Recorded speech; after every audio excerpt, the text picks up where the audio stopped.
aussi nombreuses et aussi nombreux aujourd'hui pour ce grand entretien avec Asma Mala.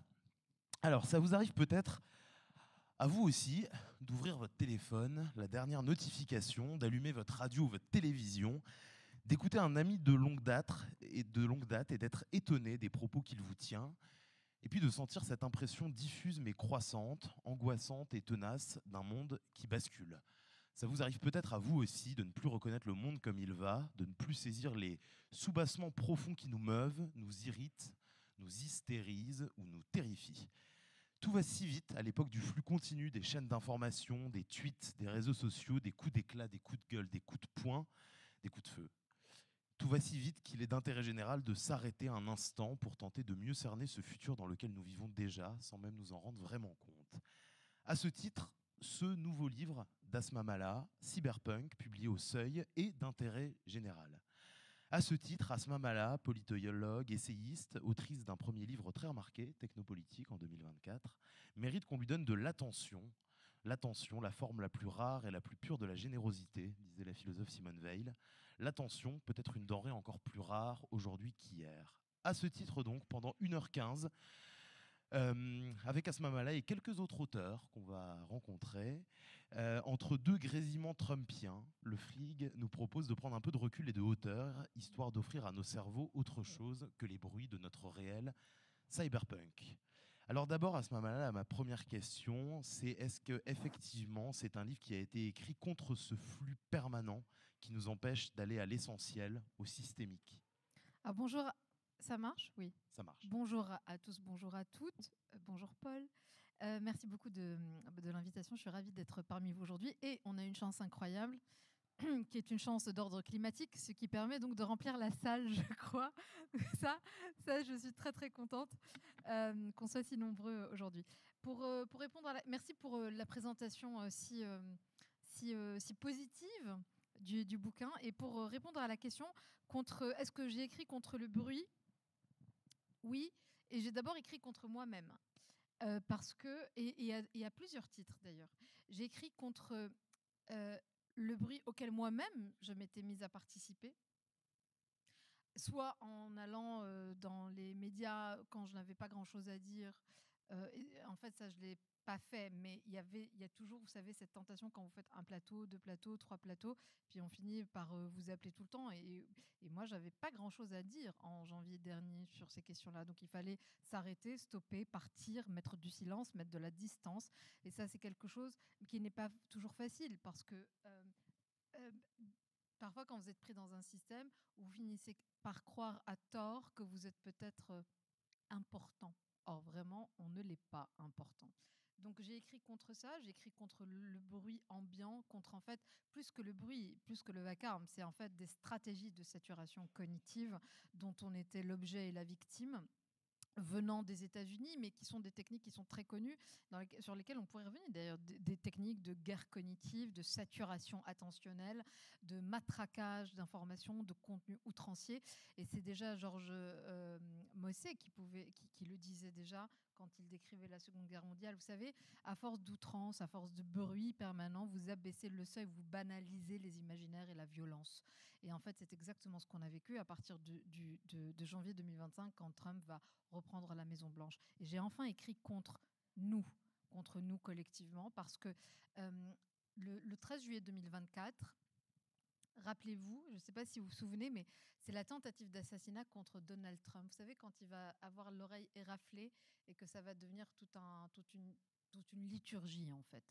Et avec son bandeau blanc, avec toutes les images de lui au centre, de la Trinité, lui en Jésus, lui en machin, etc., le Sauveur, l'élu, le martyr, bref. C'est à partir de là qu'on entre vraiment dans un phénomène religieux et qu'on va continuer à vivre ces dernières semaines avec Kirk, par exemple. Mais pourquoi je dis contre nous? Parce que quand arrive le 13 juillet, moi, la première chose que je me dis, de façon très intuitive, comme vous, juste comme citoyenne, hein, sans aucune expertise particulière, autre que sentir son époque, je m'étais dit, il a gagné. Le 13 juillet, Trump a gagné. Et très vite, tout le camp démocrate, progressiste de part et d'autre de l'Atlantique, aussi bien en Europe qu'à New York, parce que je me souviens très bien, parce que je devais aller aux États-Unis ce week-end-là, Et je m'informe beaucoup, il se trouve moi, sur le New York Times. Et donc, je me souviens que s'était mis en place tout un récit, une histoire qu'on s'est racontée d'aveuglement collectif, que c'était 50-50 avec Kamala Harris. Parce que quelques jours plus tard, Joe Biden va donc lâcher l'affaire et va transmettre, donc va donner le relais à Kamala Harris. Et donc vous allez avoir tout un narratif complètement fou où en fait on va se raconter l'histoire que c'est pas gagné. Or, Trump avait déjà gagné. Et c'est aussi donc en creux le récit de nos impuissances, de nos impensés, de nos aveuglements, de la façon dont on se ment. Mais le problème, c'est qu'à force de se mentir et de ne pas voir les chocs arriver, on finit d'une part par se les prendre vraiment frontalement et d'autre part de ne pas poser le bon diagnostic et donc de ne pas donner la bonne médication. Vous avez appelé ce livre, c'est un excellent titre, Cyberpunk. Merci, il n'était pas gagné parce que mon éditeur, il n'était pas sûr. Hein. C'est- Je me suis battue pour l'imposer. Je trouve qu'en tout cas, effectivement, ça tape dans l'œil. C'est quoi le cyberpunk au départ et pourquoi vous avez décidé de donner son nom au nouveau système dont on va parler aujourd'hui? Alors, pourquoi cyberpunk? Alors, on dit cyberpunk, donc pas. Enfin, vous pouvez le dire cyberpunk, mais c'est cyberpunk, donc c'est un mot anglais, enfin anglo-saxon. Pourquoi cyberpunk? Parce que, alors plusieurs choses. Parce que après Technopolitique, qui était mon premier essai, j'avais eu un cycle comme ça de débats, de conférences, de rencontres, de plateaux, même télé, etc. Où à chaque fois, quand on m'interrogeait sur la question de l'IA, de l'intelligence artificielle ou des réseaux sociaux ou de Elon Musk ou de je ne sais quoi, à chaque fois, ça m'était présenté, je trouvais, c'est très subjectif, mais je trouvais que c'était toujours assez mal problématisé et toujours présenté comme une perspective à venir, une menace, une hypothèse, quelque chose qui n'est pas là, mais qu'il faudrait avoir quelque part dans un coin de sa tête, mais qui voilà, n'était pas plus matériel ou matérialisé que ça. Et ça me gênait beaucoup parce que quand moi je parle de Musk, d'IA ou de réseaux sociaux, c'est déjà là partout. Et ça nous était présenté comme une hypothèse. Et donc ça commençait à me gêner. Il y avait une dissonance entre le réel et la façon dont il était posé dans le débat public. Donc ça, c'est la première, ça venait de là. Et puis donc j'ai commencé à trifouiller parce que j'étais dissonante à l'intérieur de moi, mais je n'arrivais pas à trouver, à mettre les mots dessus. Et puis je tombe sur une phrase d'un auteur cyberpunk, l'auteur majeur du mouvement cyberpunk, et je vais vous expliquer ce que c'est dans 2 secondes 30, qui s'appelle William Gibson. Et William Gibson, sa grande œuvre s'appelle Neuromancer. Et la phrase sur laquelle je tombe de Gibson, il la donne au tout début des années 90 dans une interview comme ça, en disant mais en fait les gars, le futur est déjà là. Simplement, il est inéquitablement réparti. Mais à la limite, ça, on pourra revenir sur la deuxième partie de la phrase. Et ça m'avait frappé parce que oui, le futur est déjà là et on fait comme si il était à venir. Et en fait, j'ai commencé à tirer le fil en disant mais toutes les dystopies qu'on retrouve dans la littérature cyberpunk, c'est notre réalité et on n'arrive toujours pas à se le dire et à réaliser. Mais il suffit simplement d'ouvrir les yeux, de laisser à distance le bruit et les narratifs, les récits qu'on fait du réel, qui sont souvent à côté de la plaque en ce moment parce qu'il y a trop de signaux, il y a trop de signes.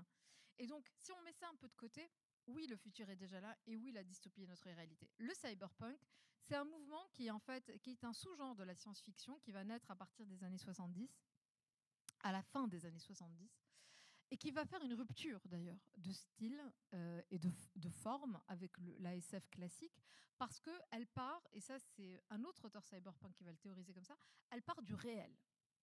Elle part des signaux de l'hypermodernité de l'époque, qui est toujours la nôtre, qui était celle qui va donner lieu à la nôtre, celle des années 70. Et en fait, qui n'est pas du tout lointaine de ce qu'on est en train de vivre nous aujourd'hui. Et ça, c'est Bruce Sterling qui va le théoriser comme ça. Il disait, mais nous, on ne fait pas de l'ASF. On part du réel, nous sommes des auteurs du réel. Mais simplement, on emmène ce qu'on voit comme signaux, ce qu'on capte, ce qu'on comprend de cette hypermodernité, on l'emmène un peu plus loin. Et donc, si vous voulez, le cyberpunk est au capitalisme technologique, qui est déjà là à l'époque, plus discret, mais qui est déjà là. Mais il est au capitalisme technologique ce que le punk, qui est absolument le contemporain du cyberpunk, était au capitalisme industriel, avec la même dimension de noirceur, de révolte, etc. Le no future, etc. Et ce qui est intéressant, c'est que au-delà, les grands auteurs du mouvement cyberpunk, qui est donc une littérature, mais plus qu'une esthétique, aujourd'hui c'est notre époque, vous l'avez compris, vous avez compris mon propos, mais vous allez retrouver William Gibson, je l'ai évoqué, Neil Stephenson, qui est incroyable sur la question du langage et qui va beaucoup être inspiré par Burroughs, par exemple. Vous allez retrouver Bruce Sterling, etc. En précurseur, qui n'est pas exactement cyberpunk, mais qui va arriver juste un tout petit peu avant et qui va beaucoup évidemment les inspirer, vous allez retrouver le célèbre, le légendaire Philip K. Dick, mais qui vient un peu avant. Donc on ne le classe pas formellement en auteur cyberpunk. Et encore avant, en figure tutélaire, vous allez trouver qui? Parlez fort. En papy, en pa- Chut. Je ne dis rien. Tais-toi. En papy du cyberpunk. Orwell, ouais. Et l'autre? L'autre. Huxley. Exactement. Donc en fait, ça s'inscrit dans cette filiation-là, vous avez tout compris. Et très rapidement, et je termine là ma réponse tunnel, et après on aura fait le tour de pourquoi cyberpunk et pourquoi j'y tenais, et pourquoi ça fait sens, et pourquoi tout ça. Donc les marqueurs communs de ce courant et de cette littérature, ils sont très simples. Si je vous dis fermez les yeux, et si vous fermez les yeux, vous allez fermer les yeux. Vos yeux sont fermés. Écoutez-moi bien. Donc vos yeux, vos yeux sont fermés. Si je vous dis, oubliez tout ce que je viens de vous raconter. Si je vous dis simplement, je vous décris un monde où il y a des méga corporations au pouvoir omnipotent. Et si j'ajoute que ces mêmes méga corporations opèrent sur des mégalopoles surpeuplés, surpollués, qui condensent et qui concentrent des individus esseulés, avec un sentiment d'impuissance, de fatigue, parfois du cynisme, une impression de perdre le sens, de ne plus savoir où est-ce qu'on est en train d'aller. Si je vous dis que ce même monde-là est aussi supervisé par un État centralisateur, avec une vraie tentation de la technosurveillance. Et si enfin je vous dis que dans ce monde-là, on commence déjà à voir la fusion homme-machine. Vous pensez à quoi? Vous pensez à quoi? Non, c'est nous.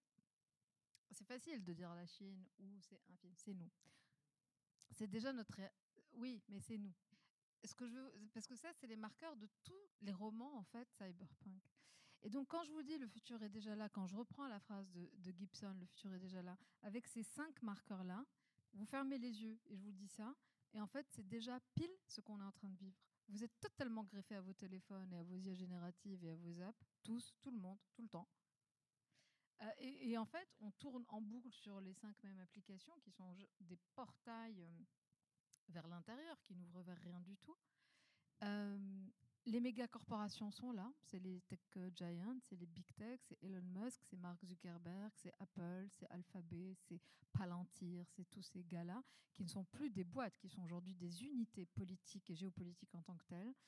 Si je vous parle de la tentation de la technosurveillance des États, on y est. Les données biométriques, les bases de données infinies, le flicage, la tentation technosécuritaire. Et si je vous dis des individus atomisés qui sont de plus en plus incapables de faire lien, de faire commun autour d'un réel et qui se sentent impuissants et dépassés par ce qui se passe dans le monde, c'est nous tous. Si bien que tu en viens à parler d'un dit Léviathan. Alors j'aimerais que tu reviennes sur ce concept et surtout en quoi, peut-être contrairement au Léviathan classique de Hobbes, et j'essaie d'allonger ma question pour te permettre de boire ton café, en quoi il n'est pas monolithique, ce dit Léviathan. Ah, le mien ? Ouais. Ça, c'est la réflexion que j'avais entamée avec Technopolitique, que donc je poursuis dans Cyberpunk. La grande nouveauté Donc vous l'avez compris, on est entré dans un nouveau siècle politique. Ça, c'est Alain Touraine qui le disait. Nous sommes entrés dans un nouveau siècle politique, et donc il est inutile de continuer de persévérer à vouloir le lire avec les lunettes, c'est-à-dire les règles, les normes, les fonctionnements du XXe siècle. Il y a une vraie rupture, qui est une rupture vraiment politique, temporelle, donc politique. Et une fois que j'ai dit ça, je ne vous ai pas dit grand-chose. Tout à l'heure, je faisais un passage sur la façon dont on fait sonner le débat public. Et donc, si je vous dis qu'est-ce qui a beaucoup changé, vous allez me dire de façon un peu pavlovienne, sans doute. Ah non, je vais faire le test. On va voir si vous êtes pavlovien. Qu'est-ce qui a beaucoup changé? Qu'est-ce qui a changé? Quel est le changement majeur entre les deux siècles, d'après vous? Ce qui me permet donc de prendre un bout de palmier parce que j'ai toujours pas déjeuné. Qu'est-ce qui a changé? Qu'est-ce que vous trouvez de parfaitement inédit à ce siècle, le nouveau siècle qu'on est en train de vivre, qui est plus si nouveau? Ça fait quand même 20 ans qu'on se le prenne. La technologie. J'ai entendu réseaux sociaux, technologie, Ouais. Spontanéité, instantanéité. Information. Ouais.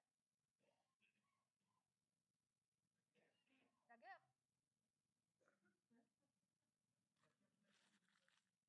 La captation de notre intimité. Ah, qui a dit ça? Monsieur. Qui a dit ça? Monsieur. Il est où, monsieur? Je vois pas. Parce que j'ai la lumière en face. Ah, vous imaginez pas, on vous voit peu. Je vous vois pas. Bravo. Oh, vous avez lu Cyberpunk? Alors, non, ce qui est donc tout ça est faux.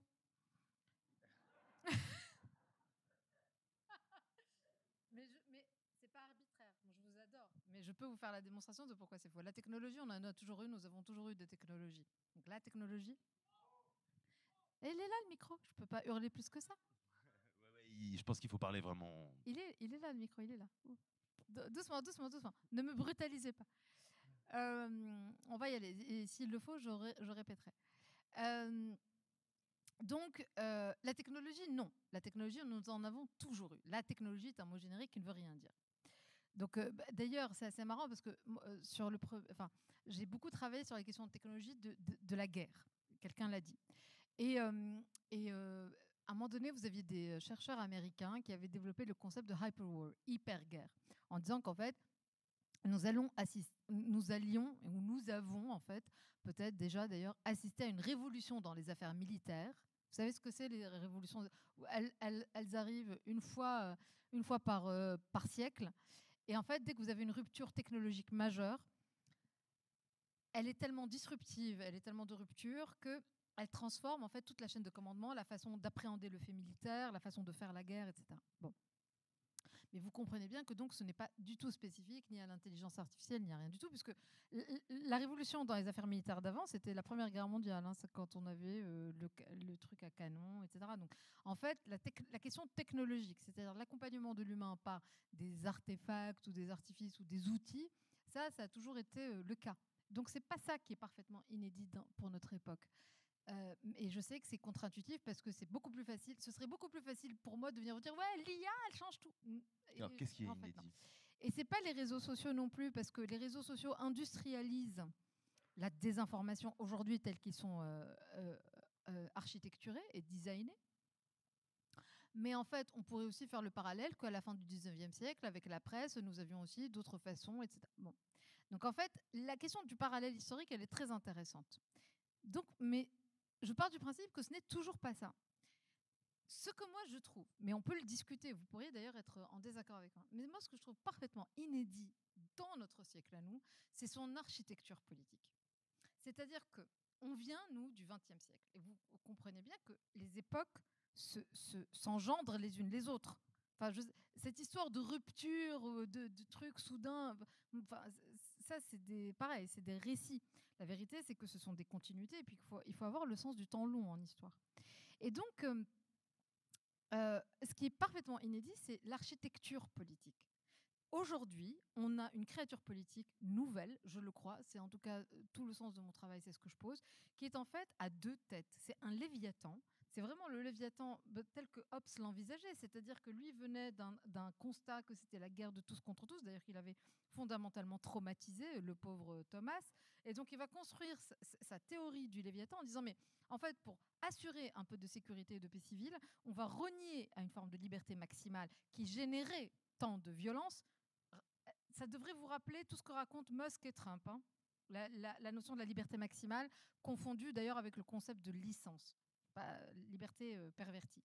Mais donc, on va renoncer à un tout petit peu de liberté, cette liberté maximale qui génère de la violence, pour en échange avoir un Léviathan qui va assurer la paix civile. Mais le Léviathan est une créature parfois un peu monstrueuse, très verticale et qui est très, disons, autoritaire. Si je schématise et je vais vite. Aujourd'hui, on assiste à ce que j'ai appelé donc le dit Léviathan, c'est-à-dire que la créature, elle s'est divisée en deux têtes, espèce de cerbère à deux têtes.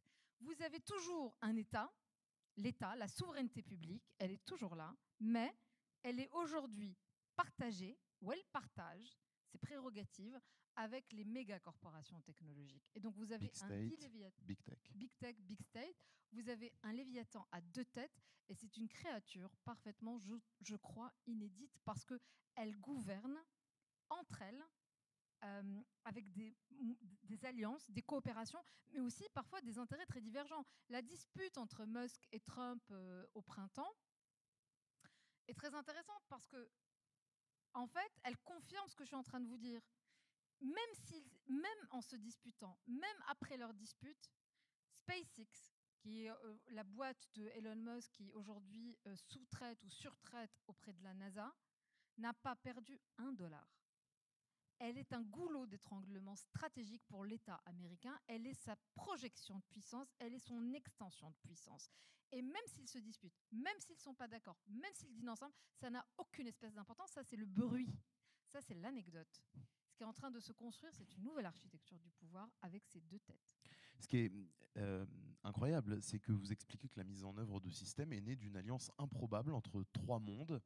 Les rednecks, en gros, mais vous rentrez peut-être dans les détails, l'Amérique déclassée, désindustrialisée, revancharde, les gourous de la tech, dont on a parlé de Musk, et puis des idéologues néo-réactionnaires, on pense à J.D. Vance et d'autres. Alors comment trois mondes qui ont l'air aussi différents a priori ont-ils fini par converger? Et ça, c'est le coup de génie de Donald Trump. Il a fait cette triangulation complètement inattendue entre trois colères. En fait, pourquoi je parle de redneck juste pour être rigoureuse et précise. Ceux qui vont emmener Trump au pouvoir, ce ne sont pas que les foyers blancs avec le sentiment de déclassement. Vous allez avoir aussi beaucoup de latinos, des blacks, etc. Donc beaucoup de communautés vont quand même converger vers Trump. Mais je les laisse de côté sciemment parce que eux, c'était une vraie colère soit de mœurs, soit économique, mais qui n'était pas d'ordre racial. Et j'emploie ce mot dans le sens anglo-saxon, comprenez-moi bien. Mais là où l'électorat blanc de Donald Trump, en fait, a cette couleur du suprémacisme et de la néo-réaction. C'est-à-dire, on retombe sur des valeurs très réactionnaires. C'est un peu tout le Make America Great Again. Le again de MAGA, c'est bien vers le passé, c'est bien un regard vers le passé qui se joue. Donc, vous avez une première colère qui était en fait initialement la hantise du déclassement, qu'on retrouve d'ailleurs en France dans la colère des Gilets jaunes, par exemple, que vous pouvez retrouver comme marqueur là. Et que les démocrates, les progressistes, les humanistes, ce que vous voulez, n'ont jamais réellement écouté. Donc ça, c'est la première colère qui va venir ramasser. La deuxième colère, donc c'est une colère contre l'élite, contre l'establishment. Ça, c'est la première. La deuxième colère, c'est celle des gourous de la tech. Et bizarrement, Trump comprend qu'en fait, elle converge avec la colère des rednecks. Les rednecks, eux, veulent détruire l'élite qui, d'après eux, dans leur vision, les a écrasés et les a dénigrés, ne les a pas regardés. Les gourous de la tech ont une détestation de l'État bureaucrate comme frein extraordinaire, d'après eux, dans une vision très libertarienne et accélérationniste d'ailleurs, mais qui est un frein à leur génie. À leur génie. Ils se vivent comme des génies, comme des hommes providentiels, et qui, en fait, par la lourdeur de l'État, matinée de démocratie, en fait, les empêchent d'avancer et de créer le monde idéal qu'ils ont en tête. Un monde idéal, on pourrait y revenir, mais qui est plutôt d'ailleurs cauchemardesque. Et enfin, la troisième colère, c'est la colère en fait des réactionnaires et des néo-réactionnaires qui en fait n'en pouvaient plus avec tous les discours qu'ils ont estimés extrêmement tout ça, je décris des colères, hein, je ne suis pas en train de vous dire ce que moi je pense, je préfère éviter les confusions, mais en fait, espèce de balancier vers toutes les questions woke, mœurs, droits communautaires, etc., et qui a hérissé et qui a rendu épidermique une partie des Américains. Et d'ailleurs, comprenez bien, quand vous n'arrivez pas à boucler vos fins de mois, vous arrivez le soir, vous êtes éreinté, fatigué, vous n'avez pas toujours les moyens d'arriver à vivre dignement, correctement, vous allumez la télé et vous voyez des débats qui sont lunaires. Donc en fait, vous avez eu cette convergence de colère qui en fait s'est cristallisée sur un truc, un mot valise, la démocratie. L'élite progressiste démocrate, et avec le système de la démocratie. Et donc, vous avez commencé à avoir tout ce narratif de la démocratie n'est qu'une parenthèse, qui a été très inefficace, qui a été complètement trustée par l'élite dominante de l'époque, les progressistes, les démocrates. Et donc, ce système qui n'a créé que du malheur et de la désolation, au sens vraiment de Arendt, est à détruire. Et donc, c'est comme ça, en fait, qu'il a conjugué trois pôles qui, a priori, n'avaient aucun lien entre eux. Et c'est très intéressant parce que ça, c'est en fait, en théorie, enfin, il y a un chercheur américain David Apter, que j'aime beaucoup, qui travaillait sur l'Afrique, mais je lui ai emprunté son concept pour l'appliquer aux États-Unis, lui, dans Technopolitique. Lui, il parlait de pluralisme négatif. Et d'ailleurs, vous remarquerez que c'est exactement les mêmes dynamiques ici.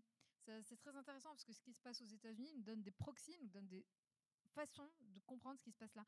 Le pluralisme négatif, c'est que vous allez engranger et mettre ensemble plein de gens qui n'ont rien, qui sont tous hétérogènes, qui n'ont pas d'intérêt commun, qui n'ont pas de vision commune, rien, mais ils vont avoir un ennemi commun.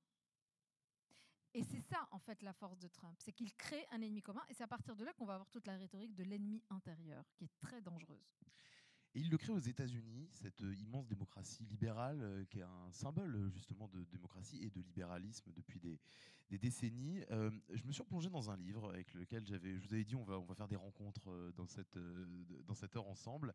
Je me suis dit que j'allais aller rechercher Alexis de Tocqueville, La démocratie en Amérique, auquel j'ai beaucoup pensé en lisant votre livre.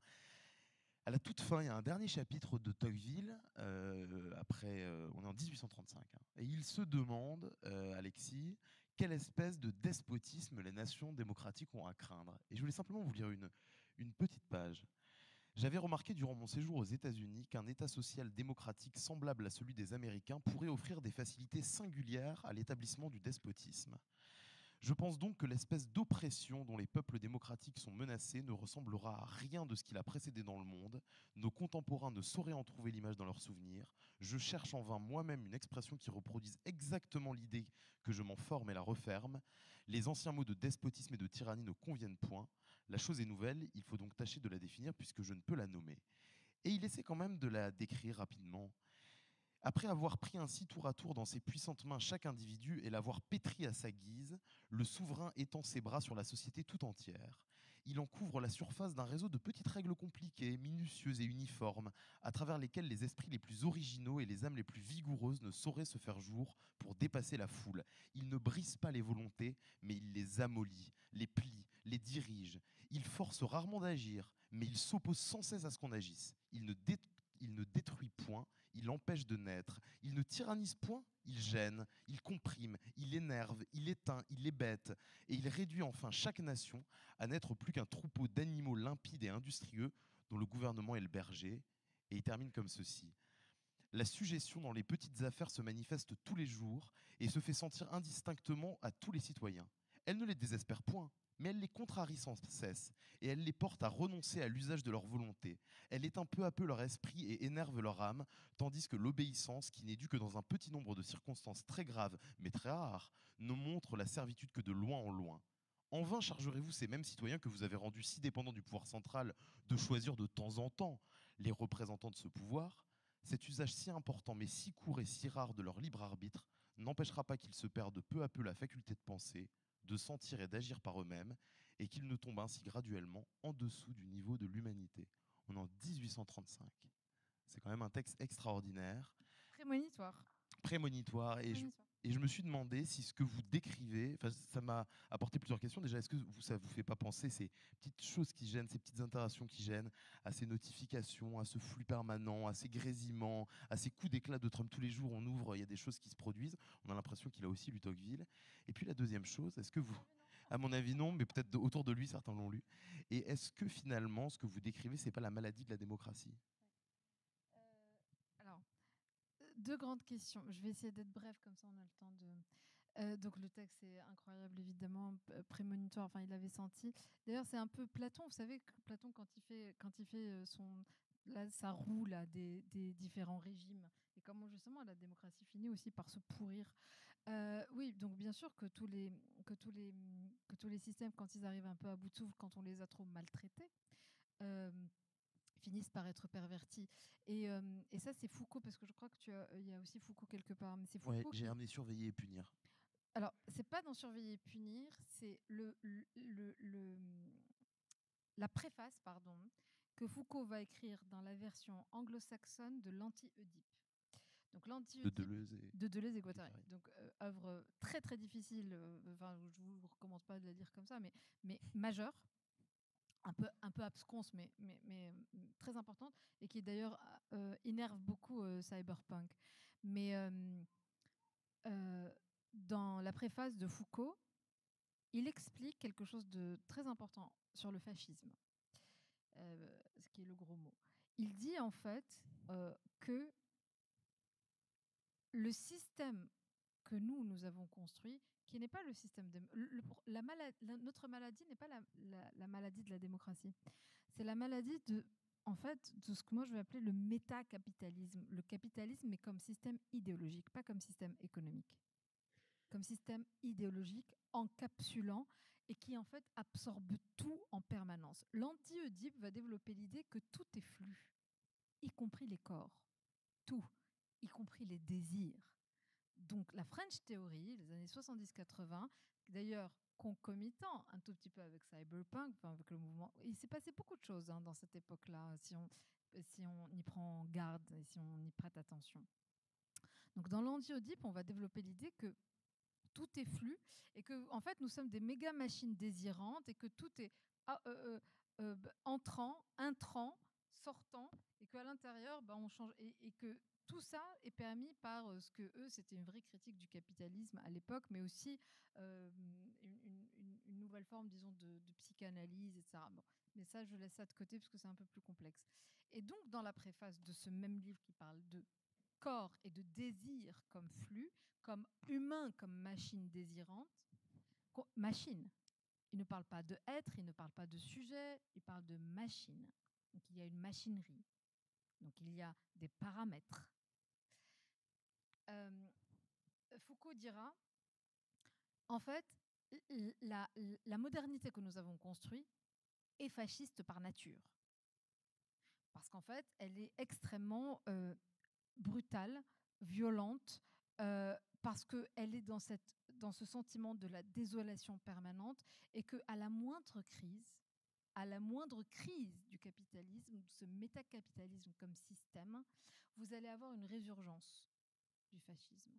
Et ça, qui va reprendre, qui va beaucoup développer l'idée, c'est Umberto Eco, qui va travailler beaucoup la question de l'essence fasciste. Et donc, pour les gens qui travaillent la question pour les historiens, je veux dire, les académiques, qui travaillent la question fasciste, vous avez deux écoles, en gros. Vous avez l'école restrictive, donc tous ceux qui vont expliquer que le fascisme, et ça c'est important parce que c'est ce qui va éclairer et décrypter, décoder la façon dont les débats sont très mal tenus en ce moment en France sur ces sujets-là. Parce que il n'est pas question d'insulter ou de pointer, il est question de comprendre. Donc, pour comprendre le fascisme, vous avez eu deux écoles. L'école restrictive, Gentile, etc., qui va expliquer que le fascisme est un moment de l'histoire circonscrit à un espace, un lieu et un moment, un temps. Les années 20 et les années 30 de l'Europe, en gros, c'est Mussolini.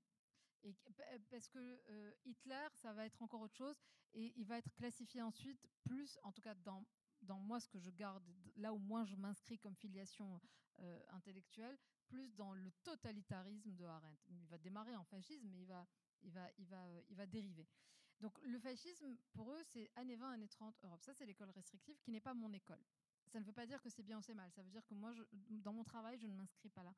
Et puis, vous avez l'école générique, qui est donc la mienne, ou à partir de laquelle moi je travaille, et qui est celle de Robert Paxton, si vous en avez entendu parler. Donc c'est lui qui va développer justement le fascisme comme processus en 5 grandes étapes, à partir de la création du mouvement, la conquête du pouvoir, la mise au pas des institutions, jusqu'à finalement le délitement du fascisme. Le fascisme comme essence, et puis Umberto Eco qui va lui parler vraiment de l'essence fasciste. Il y a quelque chose d'essentiel dans notre système qui fait que, en fait, quand ça va très très mal, c'est comme une plaie qui redevient purulente et qu'on n'a pas assez bien cicatrisée, en fait. Et c'est, pour être donc tout à fait honnête intellectuellement, moi je parle de là. Et je pars du principe que au-delà des invectives et des machins, il se trouve que dès que nous arrivons à des crises qui deviennent insupportables, vous allez avoir une résurgence de quoi?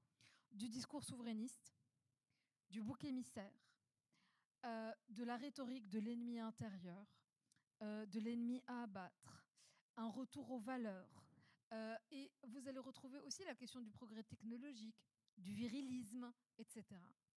Et en fait, tous ces marqueurs-là du fascisme de l'époque, nous les retrouvons aujourd'hui dans les codes du Trumpisme. À quelques exceptions près tout de même. C'est-à-dire qu'il y a quand même des exceptions. On n'a pas de parti unique. Et ça, c'est pour terminer et reboucler sur Tocqueville, et j'aurais fini ma réponse. Ce que fait Trump d'incroyable, c'est que lui continue à opérer dans le cadre démocratique. Les juges continuent de juger. Les manifestants, s'ils veulent manifester, continuent de manifester. Donc c'est ça donc il a évidemment les codes, les procès bâillons, la rhétorique de l'ennemi intérieur, le souverainisme forcené, la réaction au système par les valeurs réactionnaires ou néo-réac, mais il n'y a pas de parti unique. Et puis aujourd'hui, il y a bien sûr ICE sur les migrants et les étrangers, mais vous n'avez pas de rafle à tout bout de champ de n'importe qui dans les rues, ou des milices qui tabassent du matin au soir les citoyens. Donc c'est quand même deux marqueurs qu'ils ont à noter, parce que ce sont des vrais points divergents. Et donc oui, aujourd'hui, Trump n'est pas un accident. C'est ça que j'essaie de vous dire. Et pour répondre à Tocqueville, Trump n'est pas un accident.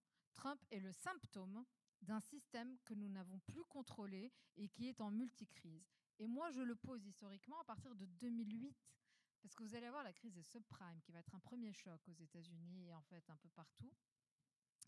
Ensuite, on va enchaîner avec le Covid, puis la guerre d'Ukraine, pour ce qui concerne l'Europe. Et donc, en fait, vous allez avoir comme ça une succession de chocs systémiques, vraiment, qui vont déstabiliser énormément les équilibres et qui expliquent aujourd'hui toute cette rhétorique ou ce processus de fascisation du débat public en Occident. Il y a un autre concept que tu amènes, c'est celui de rétrofuturisme. C'est un terme étonnant, à la fois le retour aux années 50 et en même temps une fascination pour le futur technologique. Comment ce double imaginaire fascine-t-il l'Amérique contemporaine? Peut-être en partie l'Occident. Alors, c'est pas une fascination, à mon avis, c'est même une stratégie. En fait, quand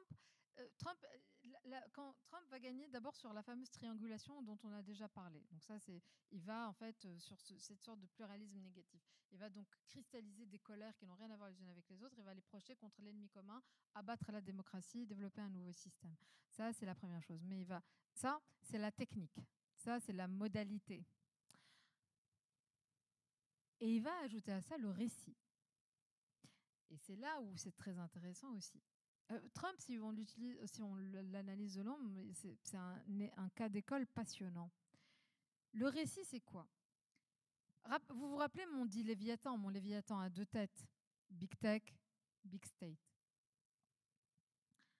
Le 13 juillet, quand il va avoir sa tentative d'assassinat, quelques heures plus tard, il va être soutenu publiquement, puis après avec beaucoup, beaucoup d'argent, et puis il va battre ensuite le pavé avec lui par Elon Musk, que tout le monde connaît normalement à ce stade. Et donc, le discours qu'ils vont développer est génial parce que Trump, qui, par son âge, par son histoire, par là d'où il vient, va développer tout le discours de la néo-réaction, de la réassurance, de la restauration de l'Empire américain. Quand il dit America First, ça ne vient pas de lui. Hein. C'est un slogan des années 20 des États-Unis qui avait aussi leur propre courant fasciste. Hein. D'ailleurs, c'est intéressant.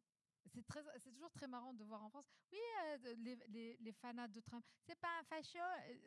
Enfin, étudie un peu et Mais c'est fort comme terme fascisme. non, c'est Dans une le débat description. public. Ça, vous m'expliquerez pourquoi. Oui, parce qu'il y a un trauma, mais c'est pas parce que vous êtes traumatisé qu'il faut nier ce qui est. Après, attention, ce n'est pas un fasciste. Les États-Unis, Trump a fait entrer les États-Unis dans un processus de fascisation dont je ne connais pas la suite. Mais nier quand j'ai travaillé sur Cyberpunk, après je reboucle quand même sur mon idée, mais j'avais pris donc vous avez compris que moi je m'inscrivais dans l'école générique et donc j'ai pris les critères objectifs de ce que l'on peut appeler un fascisme, un régime fasciste. Et donc j'en ai gardé 13 grands critères. Sur les 13, il y a quand même 11 qui correspondent à Trump. Moi, je vous ai donné les 2 qui ne correspondent pas en toute transparence et en toute honnêteté intellectuelle. Mais c'est quand même affolant. Donc moi, je veux bien dire que c'est juste un autoritaire ou c'est de la démocratie illibérale, ça n'en est pas, c'est autre chose. Et donc, à un moment donné, il faut nommer les choses. Puisque mal nommer les choses, vous connaissez la suite, c'est ajouter au malheur du monde. Mais pour boucler sur le rétrofuturisme, donc Trump va développer la rhétorique et la dimension néo-réac. Les valeurs des années 50, les femmes à la cuisine, les hommes à l'usine, littéralement. D'ailleurs, dans une logique d'empire. Et, Trump n'est pas qu'un malade mental ou un maboule ou un hystérique. Non, non. Il participe de la restauration de l'Empire américain, puisque nous sommes dans un nouvel ordre mondial, nous sommes dans un nouveau siècle politique, et que la Pax Americana, ou en tout cas l'ordre mondial post-45 des États-Unis, est aujourd'hui très, très, très grandement chahuté par la Chine et par, en fait, des BRICS, ou pas tous, mais des pays qui estiment qu'au nom de quoi le prochain ordre mondial serait encore dominé par les Américains. En effet, au nom de quoi? Donc l'Empire américain, qui était le gendarme du monde, etc., en fait, est un peu en délicatesse. D'abord par les fondamentaux économiques de l'Empire, et ensuite parce qu'il est aujourd'hui objectivement challengé. Donc Trump hérite de ça. Quand il parle de restauration, il parle de la restauration de l'Empire américain. Mais pour ça, il faut bien mettre en ordre de marche les Américains. Donc le récit, c'est le récit de la restauration, donc les années 50. C'est le retour. D'ailleurs, c'est un peu qu'on retrouve la chasse les marqueurs aussi de la chasse aux sorcières, etc., qui ont d'ailleurs des ponts avec le fascisme américain des années 20, où on va retrouver Ford et tout un tas de milliardaires, comme aujourd'hui d'ailleurs. Euh, et, euh, et donc ça, c'est la partie rétro. On prend des gens, des Américains, des citoyens qui sont très à fleur de peau sur les questions de déclassement et de dignité, et on va leur dire ça va bien se passer. On va retourner à autrefois. Le monde est affreux, le monde est chaotique. Il offre une épaule, en fait. Mais il ne va pas faire que ça, il ne va pas être que réac. Il va, en s'alliant avec Musk, il va ajouter la dimension futuriste.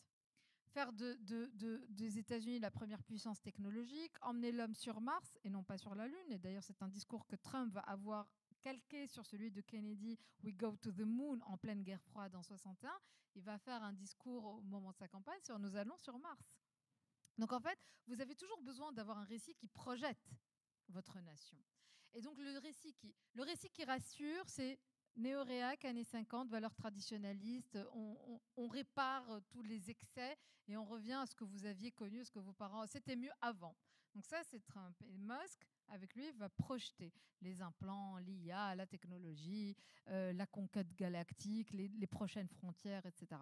Et donc c'est ça le rétrofuturisme. C'est en fait, ils ont complètement déplacé les coordonnées politiques, les coordonnées spatio-temporelles. Et donc ça a marché parce que vous rassurez et vous projetez.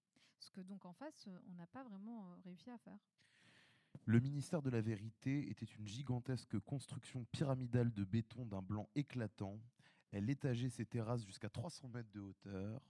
De son poste d'observation, Winston pouvait encore déchiffrer sur la façade l'inscription artistique des 3 slogans du parti. La guerre, c'est la paix. La liberté, c'est l'esclavage. L'ignorance, c'est la force. On est avec un autre ami de balade, George Orwell, 1984, que tu as cité tout à l'heure. Et en fait, cette technique politique dont parle Orwell, c'est expliques-tu aussi celle du président américain et tu lui donnes un nom, c'est le gaslighting. C'est quoi? Il y a un truc chez Trump, en fait, alors ça, indépendamment de la question des empires ou de la théorie politique, l'humain, Trump, a une personnalité narcissique. Pas un scoop. Enfin, si vous tombez des nues, dites-moi, je vous réexplique la sauce, mais il y avait quand même quelques procès, quelques petits scandales sexuels aux fesses, etc. Bon. Donc, le gars, il a un petit problème d'ego quand même. Et en le regardant faire, les quelques mois, semaines et mois qui ont suivi janvier 2025, donc son retour, en fait, je notais qu'il appliquait les mêmes techniques, consciemment, inconsciemment, peu importe, c'est pas la question, mais factuellement, il le faisait. Vous savez, de ce qu'on appelle les relations toxiques dans un couple. Et donc le gaslighting, qui est un vrai concept qui existe, qui avait fait même l'objet d'un film, d'une pièce de théâtre, de travail de beaucoup de sociologues, d'ailleurs féministes pour la plupart. En fait, c'est dans un couple. Je prends le cas du couple. Quelqu'un m'a fait une remarque en me disant oui, mais c'est aussi vrai dans le milieu du travail, certes. Mais moi, je ne fais pas l'exégèse du gaslighting. Donc, je prends. Initialement, c'est dans le cas d'un couple. Vous aviez donc un conjoint toxique qui va finir progressivement par rendre complètement dingo, fou, l'autre. C'est-à-dire que il va, par petites touches, par petites bribes, lui faire douter à chaque fois de sa perception du réel, du monde. Attends, on avait rendez-vous à 17h pourtant. Mais non, on n'avait jamais dit 17h. On n'avait pas du tout rendez-vous. Mais qu'est-ce que tu exagères? Non, mais tu dramatises. Non, mais tu es sûre que tu as bien compris? Eh ben, mais est-ce que tu es absolument certaine que tu as entendu ce que tu as entendu? Car ce que tu as entendu n'est que dans ta tête. Et donc, en fait, à force, tous les jours, tous les jours, tous les jours, vous finissez à la fin, même fort, même intellectuellement très robuste, par vous dire, attends, peut-être qu'en effet, j'ai mal compris. Peut-être qu'en effet, c'est pas exactement ça qu'il voulait dire. Attends, mais peut-être que c'est moi qui exagère. Est-ce que ce que je vois, je le vois vraiment? C'est ça le gaslighting. Vous perturbez cognitivement, psychiquement ou psychologiquement assez pour que vous ne sachiez plus quoi penser. Et c'est exactement ce que fait Trump. Rappelez-vous, quand il arrive, une des choses qui m'avait le plus choquée, alors peut-être parce que c'est la vidéo qu'il avait publiée sur ses réseaux sociaux, les réseaux sociaux de la Maison Blanche, de lui, enfin officiel, de Trump Gaza. Vous vous souvenez? Une vidéo terrible où il mettait en scène donc là, déjà, la Riviera. Exactement. Est-ce que ce que je vois, je le vois? Est-ce que ce que je vois est vrai? Donc, en fait, vous mettez le niveau de l'outrance, de la violence symbolique, psychique, mais tellement haut que déjà vous êtes en état, vous êtes sonné. Déjà, vous comprenez plus. Vous n'avez aucun repère rationnel possible pour comprendre. Et ensuite, il vous explique que tout ça, c'est génial. C'est génial, bah oui, parce que tu comprends, on va tout reconstruire. Tout ça, la guerre, c'était un cauchemar. Peut-être même que tu l'as un peu rêvé, mais nous, on va construire, on va faire un méga projet immobilier génial avec Elon Musk et des crypto-monnaies et que tout le monde sera heureux. Mais c'est qui tout le monde? Enfin, je ne sais pas si vous aviez la vidéo en tête. Ça, c'est un. Et puis après, il va sortir son slogan pour reboucler avec Orwell. Donc Orwell, tu l'as lu, Paul, il dit la guerre c'est la paix. Et Trump, qu'est-ce qu'il va nous dire? La paix par la force. C'est le slogan de Trump. La paix par la force. Si ça, c'est pas Orwell, moi je ne m'y connais plus. Et au-delà du gaslighting, il va jouer sur deux autres ressorts psychologiques ou psychopolitiques. La double pensée de Orwell, le double think, c'est-à-dire qu'il va mettre dans une même phrase deux termes antinomiques. La paix par la force, la liberté d'expression, oui, mais sauf quand c'est la mienne, ou la liberté d'expression, sauf, il y a toujours la condition exclusive. Et après, l'autre et dernier ressort psychologique, c'est la double contrainte permanente. C'est-à-dire qu'en fait, vous avez plein de choix. Et c'est aussi dans la suite de Tocqueville, vous avez plein de choix possibles. Mais quel que soit le choix que vous faites, vous avez perdu. C'est la double contrainte. Vous avez une injonction contradictoire permanente. Et ça, c'est exactement d'un point de vue géopolitique le piège dans lequel est tombée l'Europe, par exemple. C'est-à-dire qu'en fait, si vous y allez, vous êtes vassalisé. Si vous n'y allez pas, vous êtes hors jeu. Donc, comment tu fais? Les médias aussi. C'est-à-dire que si vous le commentez, vous participez à son flux et vous l'avez blanchi. Mais si vous ne le commentez pas, vous passez à côté de l'actualité de la première puissance du monde. Piège. Donc en fait, il y a des pièges partout. Mais c'est très toxique comme façon de gouverner. C'est très intéressant d'ailleurs. Il y a quand même une question qui vient quand on lit votre livre. Qu'est-ce qu'ils ont foutu, les démocrates? Parce que quand même, entre Trump 1 et Trump 2, il y a eu 4 ans de Joe Biden. Les démocrates ont été au pouvoir. Qu'est-ce qu'ils ont fait ou qu'est-ce qu'ils n'ont pas fait pour empêcher ça? Où sont-ils actuellement? On a l'impression de ne plus les entendre. Qui sont les voix démocrates actuellement aux États-Unis? Oui, ça c'est un peu la grande question. On a beaucoup parlé du récit de Trump. Trump, c'est essentiellement du récit. Ce n'est pas une efficacité. Il n'est pas très efficace comme président. Hein. Genre, il rêve d'un prix Nobel, il n'a rien résolu du tout. L'économie, bon, en fait, il les a au chantage et à l'intimidation. Je ne sais pas si vous vous souvenez de ce dîner récemment avec les géants technologiques. Je ne sais pas si vous l'avez en tête, cette image incroyable. Il y a 10 jours de ça, peut-être. 2 semaines maximum. Donc, on est à la Maison-Blanche. Et il organise comme ça un dîner avec Melania, lui-même, et tous les gourous de la tech. Sauf, il y avait une chaise vide, celle de Elon Musk. Chaise vide, vraiment symboliquement, il avait quand même sa place, mais il n'était pas là. Et parce qu'ils ont une relation très particulière, les deux. Et il se tourne vers Mark Zuckerberg. Tout le monde voit qui c'est, Mark Zuckerberg. Il se tourne vers Mark Zuckerberg, qui est donc assis juste à côté de lui, comme ça. Donc moi, je suis Trump, là, c'est Mark. Et il lui dit, et alors toi, Mark, combien tu vas investir dès demain aux États-Unis, là, je sais pas quel gigafactory sur l'IA, ça. Et Zuckerberg, qui s'attendait pas du tout à la question, il a un regard hébété. Enfin, déjà, il est très robotique. Et puis là, il bug encore plus. Et en 3 secondes, il dit, ah ben, monsieur le président, moi je dirais, mais comme ça, mais du chapeau, moi je dirais 600 milliards. Ah ouais, bravo, 600 milliards. Et le lendemain, la White House, elle avait le truc.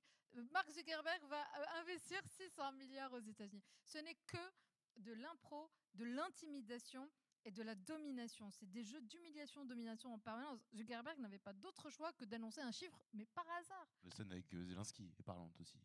En termes d'intimidation publique. La séance d'humiliation de Zelensky qui était quand même hallucinante.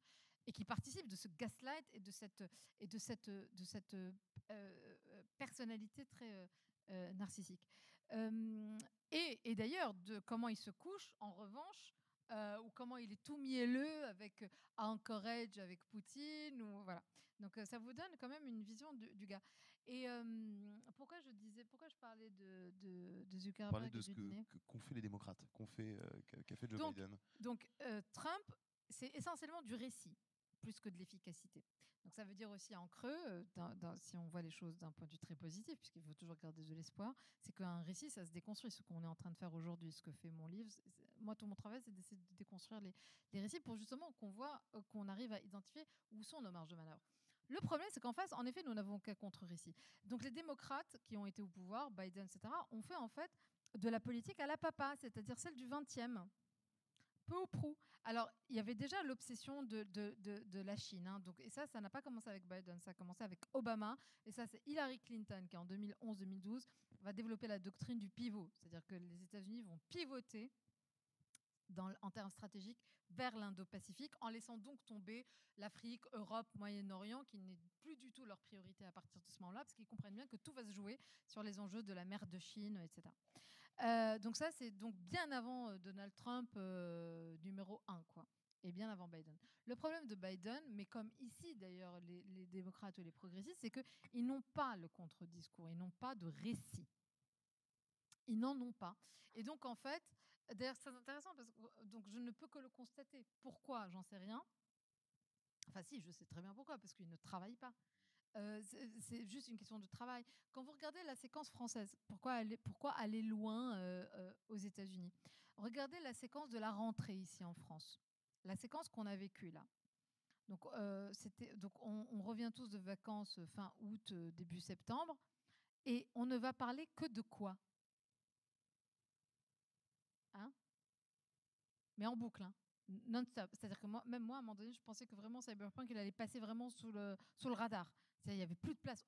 Les chaînes étaient en boucle sur quoi? Bon, sur le départ de Bayrou et le cornu, pas le cornu, enfin le nouveau Premier ministre, le gouvernement, les calculs des uns et des autres, qui va donner sa voix à qui va rester, est-ce qu'il va sauter dans 1 mois, dans 2 mois, dans 3 mois? Voilà ce qu'on fait pendant que eux sont en train déjà de construire le 22e siècle. Donc quand eux, c'est qui? Les technologues, mais adossés à leur big state, sont en train de travailler les questions de systèmes algorithmiques et d'IA dans les affaires militaires, les implants cérébraux, les satellites qui sont en train de mettre sous surveillance et sous perfusion le monde entier, en train de disrupter et de menacer un paquet d'industries, notamment les télécoms, les câbles, enfin beaucoup de choses. Quand ils sont en train d'avoir une vraie vision de la militarisation de l'espace, avant même de vous parler de la conquête de Mars, la militarisation de l'espace. Quand vous avez l'Inde qui est en train d'expliquer que ah ouais, j'ai bien l'intention de devenir une puissance régionale, notamment technologique. Quand vous avez la Chine qui vient de sortir en fait sa feuille de route sur l'IA, en disant mais en fait il va absolument qu'on crée de la coopération internationale. Alors, elle est en train de jouer le rôle qu'aurait dû jouer l'Europe en fait. Quand vous voyez tous ces États, en fait, ce nouvel échiquier géopolitique est en fait pluri-empire, d'une certaine façon. Quand vous voyez tout ça, et que vous regardez l'état de nos débats, bah, moi, je ne peux que constater qu'on n'y est pas du tout. C'est-à-dire qu'en fait, pendant qu'eux sont en train de projeter vers le 22e, d'ailleurs, ceux qui naissent aujourd'hui, cette année, tous les bébés qui naissent cette année, pourront être contemporains du 22e siècle. C'est pas quelque chose de lointain. On est déjà en 25. Donc on est déjà dans les années 20 bien tassées du 21e. Donc ceux qui naissent aujourd'hui pourront être contemporains du 22e.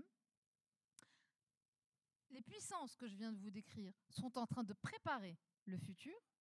On aime, on n'aime pas, c'est pas la question. Elles le préparent. Et nous, on est en train de se demander si Le Cornu va rester, si Bayrou va partir, et si Édouard Villiers peut aller jusqu'au bout. Vous parlez mais justement, on va en parler quand même de l'Europe. On n'a pas de vision industrielle, on n'a pas de vision stratégique. À la question de qu'est-ce que la France dans 20 ans, dans 30 ans, on n'a aujourd'hui aucun responsable politique qui nous propose une réponse. Les États-Unis aujourd'hui effectivement se soucient bien peu de nous, regardent la Chine et leur face-à-face avec la Chine. Vous expliquez qu'en fait c'est une fausse opposition, l'opposition entre les États-Unis et la Chine, et qu'en réalité il y a beaucoup de mimétisme et beaucoup de choses qui se ressemblent dans les deux systèmes. Alors non, c'est une vraie opposition géostratégique, il y a une vraie rivalité entre les deux. Hein. Non, ce que je dis, mais c'est pas tout à fait deux modèles si différents. Oui, exactement. Ce que je dis, c'est que c'est assez intéressant parce que les États-Unis, c'est quand même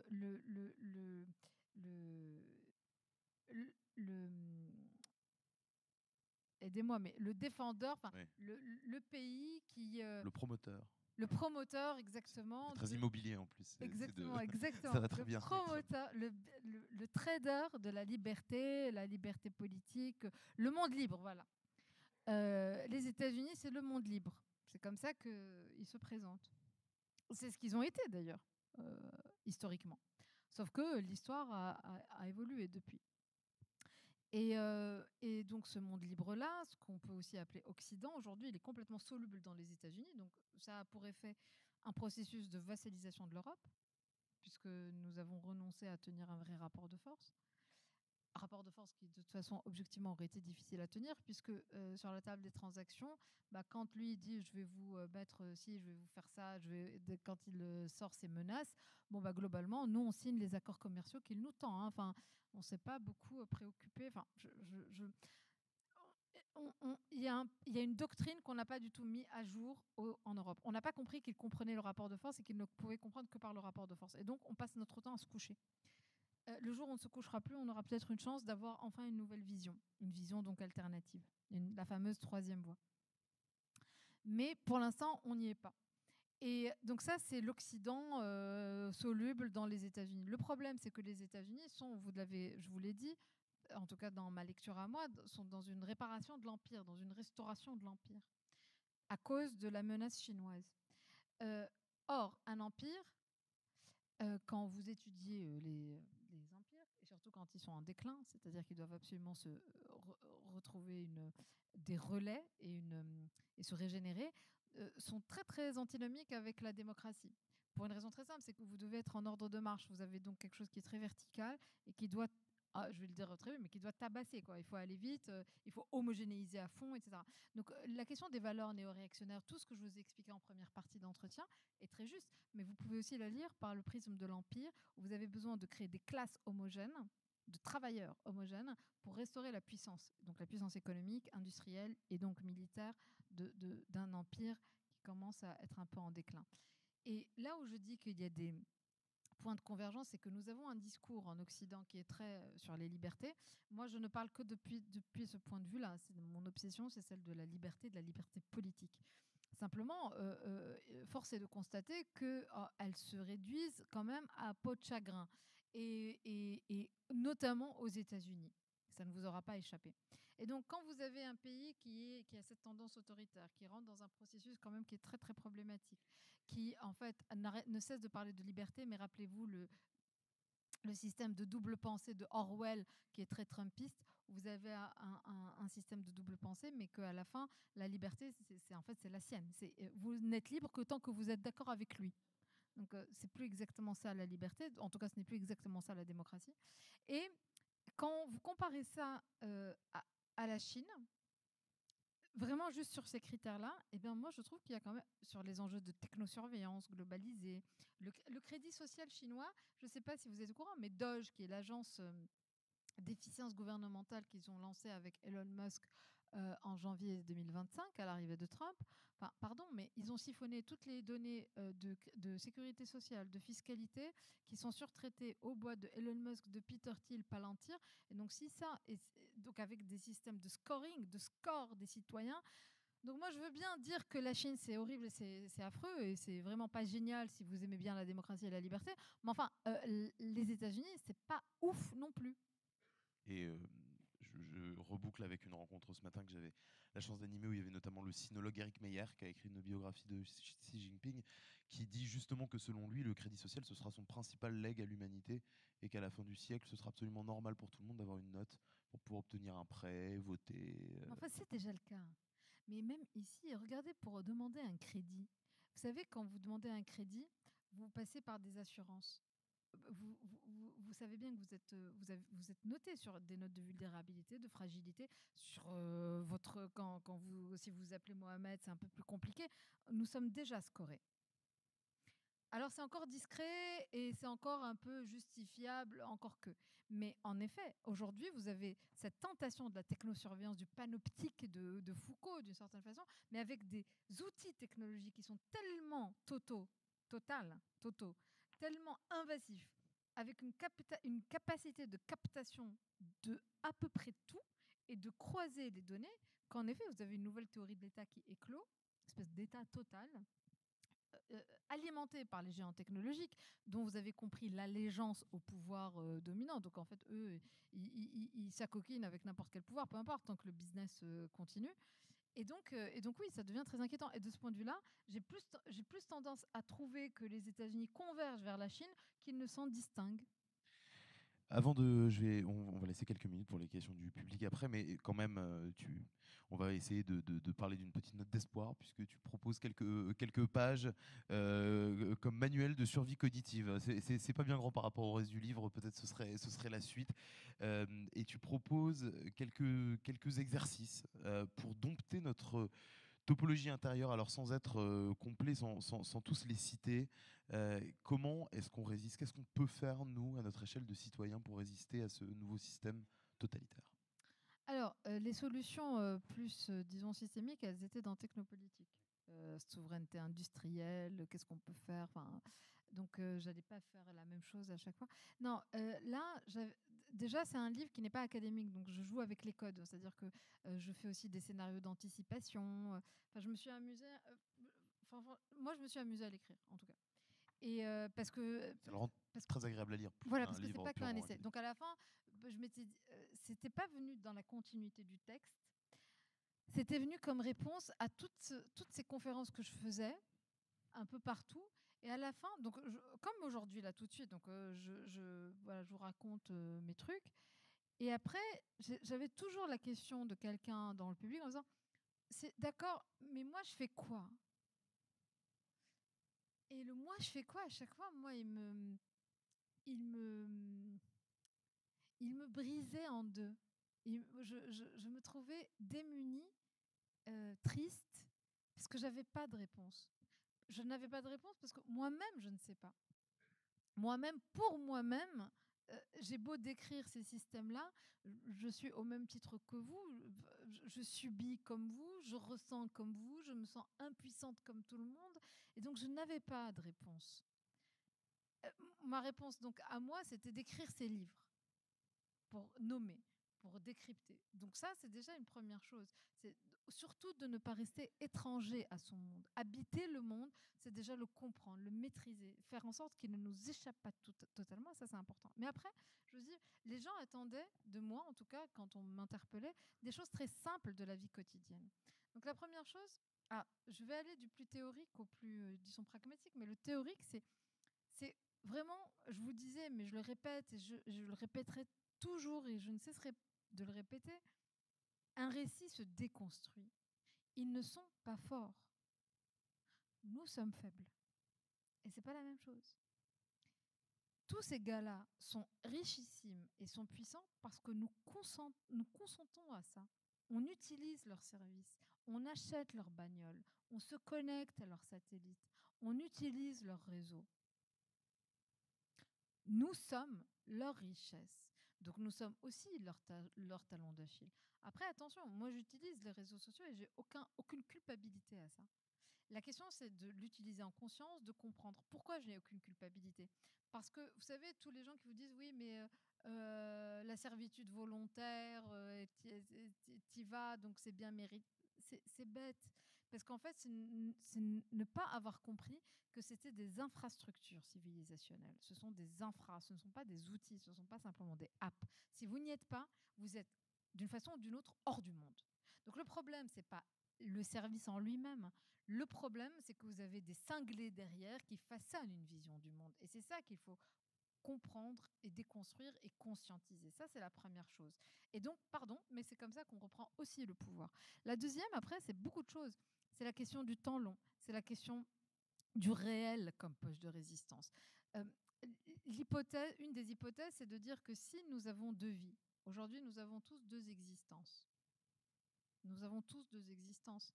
Une existence virtuelle et une existence dans la matérialité, dans la vie réelle. Tous. Et l'existence virtuelle vous demande autant de temps, autant d'attention et de précaution que votre vie réelle. C'est là où se joue votre nom, votre réputation, votre récit de vous-même, votre exposition. C'est là où vous avez vos mails, c'est là où vous avez vos amis, c'est là où vous avez vos réseaux professionnels. C'est une existence en tant que telle. Donc si on dit ça, et si on dit que celle-ci est scrutée, parce qu'elle est dans le panoptique, à ce moment-là, c'est ce qu'on fait là. C'est le réel qui devient la résistance. C'est-à-dire se voir, se parler, tendre la main, se rencontrer, sortir, les cafés, tomber amoureux, faire une balade, partir, voyager. Et si on n'a pas les moyens de voyager, lire. Lire est l'antidote, lire est l'antidote des IA génératives. Les IA génératives, elles rebootent la pensée. Ce sont des médiateurs de pensée qui enferment, parce que algorithmiquement, ça enferme. Elles ont comme objet de réduire la connaissance, en plus de la filtrer. Les livres, c'est ouvrir, c'est vous ouvrir. Et donc, ne ratez aucune occasion d'ouvrir, c'est l'altérité. Et au moment où je terminais la lecture du livre, il y avait une étude qui tombait, que j'avais trouvée dans Le Monde, qui disait, mais en fait, les Français font de moins en moins l'amour.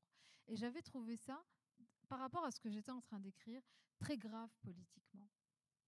Si on n'est plus capable de sensualité, de peau, de toucher, de tendresse, de douceur, de fraternité, la Boétie, pour tous ceux qui vous expliquent que vous êtes des esclaves serviles, la Boétie ne culpabilisait pas, il terminait en disant la fraternité. La fraternité. Ne jamais oublier que nous avons un réel en commun et que c'est le langage qui permet de créer du réel en commun. Et si on consent à ce que même le réel soit fragmenté dans des bulles qui sont artificiellement construites, là c'est la fin. Mais si on le sait, si on le dit, et si on continue à se voir dans le réel, là tout n'est pas fichu. Et ça, j'y crois vraiment et très très fortement et fondamentalement, vraiment. Ce n'est pas du flan, ce n'est pas des mots, c'est une vérité. Le réel, comme poche de résistance, c'est majeur et fondamental. Et puis après, il y a plein d'autres petits tips. Il y a un autre truc moi que j'aime bien, parce que moi, ça m'avait à un moment donné rendu folle dans une vie antérieure. Vous savez, toutes ces théories du développement personnel qui viennent des États-Unis d'ailleurs. Ouais. Et vous savez, dans ces théories-là, on vous explique, c'est très très grave, hein, mais c'est pernicieux. C'est pour ça que je le dis vraiment. Vous savez, à un moment donné, toutes les communications non violentes, où il ne faut pas dire non, il ne faut pas dire tu m'as dit, tu m'as fait. Donc en fait, tu n'existes plus. Tu rases les murs, tu deviens une serpillière qui est recyclée dans le système. Non. Dire non est majeur. Vous avez le droit, vous avez le devoir de dire non quand quelque chose ne vous va pas et de refuser. Et ça, c'est Albert Camus, c'est se tenir debout intérieurement. J'ai le droit de ne pas être d'accord et de te le dire. Et dire non est majeur et c'est une espèce de contre-réponse à toutes ces théories du développement personnel qui ont tué ce qui vibrait et ce qui restait un peu d'altérité et de vivant. Et d'ailleurs, il y avait une étude qui était sortie aussi, une vraie, hein, en France d'ailleurs, qui faisait une corrélation, et je termine là-dessus, entre le vote Trump, écoutez bien ça, parce que c'est passionnant et ça reboucle avec ce que je vous dis, c'est politique, entre le vote Trump et le nombre de personnes qui dînaient seules en semaine. Et c'est effarant. C'est-à-dire qu'en fait, on voyait que plus vous dîniez seul en semaine, plus vous votiez Trump. La solitude. Mais la solitude, pas parce que seul, c'est pas bien, pas du tout. Parce qu'en fait, vous n'êtes plus du tout en contact avec l'altérité. Donc tout devient monstrueux, dangereux, problématique, etc. Rester en contact, tendre la main, être dans le réel, dire ce qu'on pense, dire ce qu'on veut, oser l'affirmer, ça, c'est des actes de résistance majeure et intérieure. C'est une souveraineté intérieure. Arrêtez-vous, réfléchissez, tournez doucement autour de votre objet de questionnement. Écrivez, discutez, partez, doutez, revenez. Nul besoin d'avoir une décennie d'études académiques derrière soi pour avoir le droit de penser ou réagir à ce qui vous révolte ou vous questionne. Lisez, soyez des philosophes. J'espère qu'on l'a un peu été pendant 1h15 avec vous tous. Merci beaucoup Asma Mala. Merci beaucoup, merci. Merci Paul.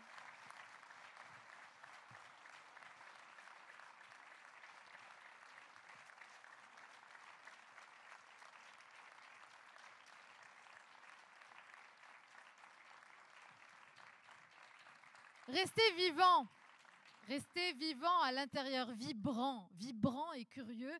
Et on gardera l'espoir, je pense sincèrement comme ça. Mais ça m'émeut beaucoup. Parce que est-ce que vous le sentez comme moi? Juste rester vivant à l'intérieur et ils ne nous auront pas comme ça. C'est impossible. Vivant et libre. Merci beaucoup. Alors, les questions, les interrogations, parce qu'on doit rendre la salle, quelque chose suivra, mais Asma Mala dédicace son livre à la sortie, et donc vous pourrez parler avec elle, échanger, lire, vivre, rêver. Et merci beaucoup. Merci.